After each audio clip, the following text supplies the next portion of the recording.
Hello everyone. In today's video, I'm going to show you how to connect Replit to GitHub. Log into your Replit account using your browser or app. Ensure you have a GitHub account created and verified. Now, create or open a project that you want to link to GitHub. Make sure you are signed into GitHub in the same browser for easier linking. In Replit, open your project and click the hamburger menu or version control tab. Here, select Connect to GitHub from the available options. Authorize Replit by permitting it to access your GitHub repositories.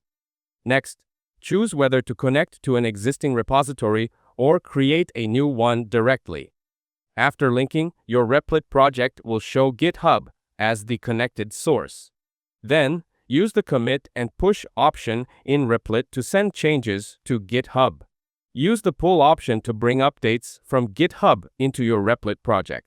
After that, continue coding while Replit and GitHub stay synced for version control. That's it. Thanks for watching. Don't forget to like and subscribe for more videos.